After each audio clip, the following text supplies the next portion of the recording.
What comes to your mind when I say Christmas? The first thing that comes to your mind? Presents. Three. After that? Christmas. Family. Snow. More presents. Snow. Snow is one of the things that we associate very often with Christmas. When was the last time that you saw snow on Christmas in Wroclove? 1997. Something like that. It's Awesome. not very consistent. There is sometimes a little bit of snow, but those days are gone when you had snow on Christmas in Wroclove, although it used to be very common 20, 30, 40 years ago. So what happened? Before I tell you that, I would like to see this video.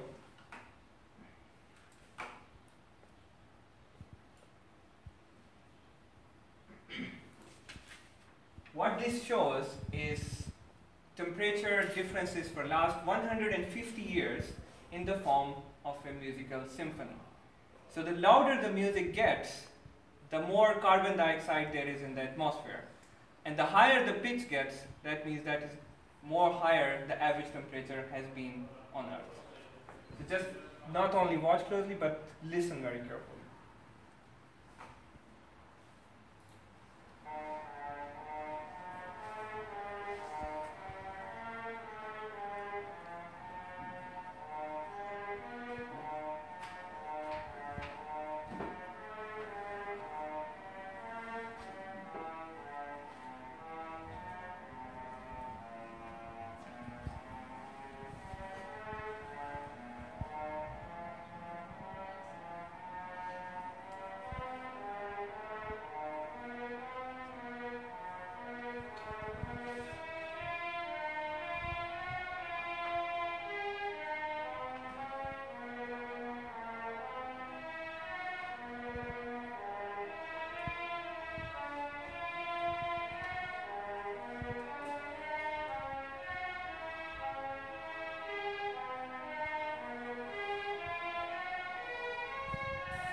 As you noticed, for the last couple of decades, there are two things which are undeniable.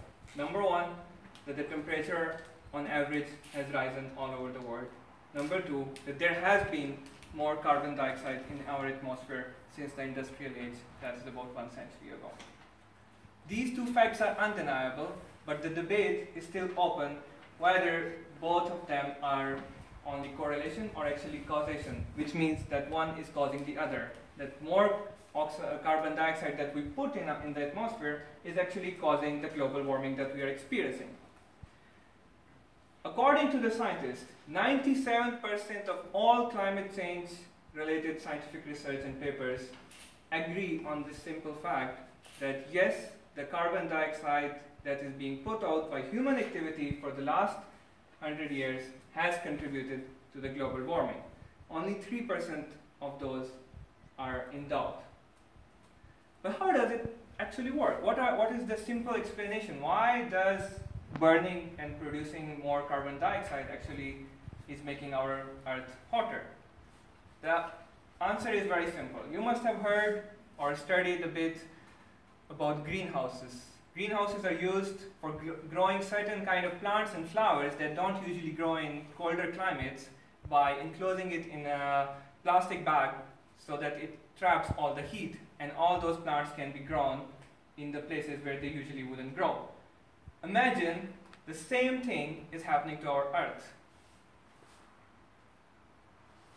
All the carbon dioxide that we put out there through our, mainly through our fossil fuel burning like coal, makes a kind of bubble around the Earth, which means that any rays that is coming directly from the sun would actually is getting trapped there instead of reflecting back into the space, making our atmosphere hot.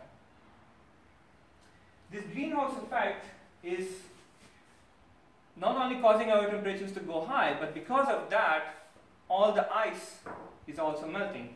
And ice, which is snow, which is on our poles, is actually white in color, which is a very good color for reflection. So that means the more snow cover that we lose on our poles, the less light actually gets reflected back. But instead, when the ice melts, there is a black color of ice which is coming through below. And black color is something which actually absorbs the heat.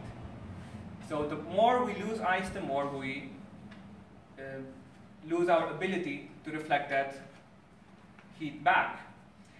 Second thing it does is warming up the oceans. And it has been recorded that since 1969, our ocean temperature at the surface has risen about 0.1 Celsius degree. It has one very catastrophic side effect. This is something called ocean conveyor belt. This is all over our Earth, which means that water keeps moving between the oceans. The warm water comes from the warmer areas to the cold, and the cold then goes all the way back, and it continues in a circle. But what happens when the temperature is rising on the sea? This conveyor belt gets destroyed. It stops working. And what is the consequence of that? The consequence of that is that there in the top, close to the north where the Europe is, there wouldn't be any hot water coming from the south anymore, because the conveyor belt is no longer working, which means the temperature actually would not rise here, but would drop to such a level that there would be ice age on complete Europe. So it is not just global warming, it is climate change, which means that it does not always mean to have a higher temperature. It could also mean that if the climate is not working, the whole of Europe will be under ice. Now, you may be asking a question, what can I do about that? Is it really in my control? But how could I contribute in solving this problem? And there are three simple things you can do.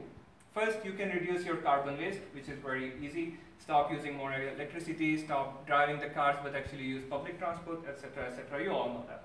The second thing, and more important thing these days, is to educate yourself. It is very easy. Just type climate change on Google, and you get tons of articles with very simple explanation on what is happening and how you can stop it. So educate yourself and then educate your friends. And lastly, and the most important thing that you can do, is actually make it a political issue.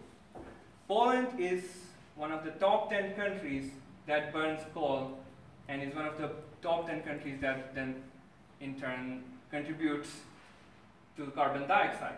That means that this is an important issue for Poland.